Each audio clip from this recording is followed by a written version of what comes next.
विधानसभा निवडणुका दिवाळीनंतरच होण्याची शक्यता बळावली। 12 ते 18 नोव्हेंबरच्या दरम्यान 2 टप्प्यात मतदानाची शक्यता।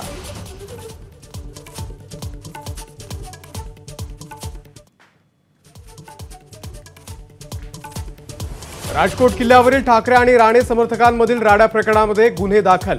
दोन्ही बाजूच्या 42 जणांवरती गुन्ह्याची नोंद।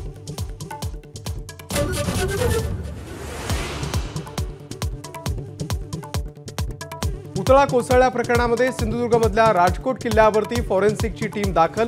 कोल्हापूरमधल्या पथकाकडून पाहणी।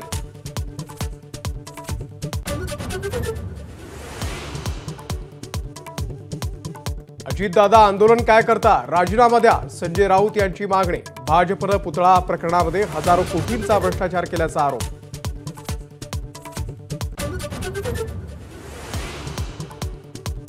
उच्च शिक्षण मंत्री चंद्रकांत पाटील यांनी स्वीकारला गुंड गजा मारणेकडून सत्कार।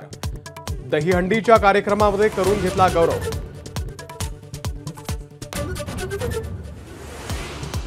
पुण्यामध्ये पोलिसांचे आदेश झुगारून दहीहंडीच्या दरम्यान लेझर लाईटचा वापर। 12 तक्रारी आल्यानंतर पोलिसांकडून 4 मंडळांवर गुन्हे दाखल।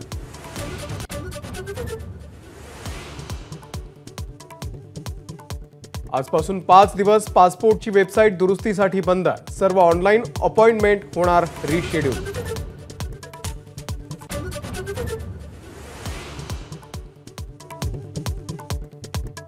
धावपटू कविता राऊतला 10 वर्षांपासून सरकारकडून नोकरी नाही। ललिता बाबरला उपजिल्हाधिकारी केलं, मग मला का टाळता असा सवाल।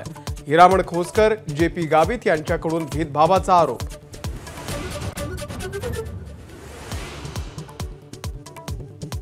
गुजरातमध्ये पुराचा हाहाकार। आतापर्यंत 35हून अधिक जणांचा मृत्यू। पंतप्रधान नरेंद्र मोदी यांनी मुख्यमंत्र्यांकडून घेतला पूर परिस्थितीचा आढावा। एबीपी माझा, उघडा डोळे बघा नीट।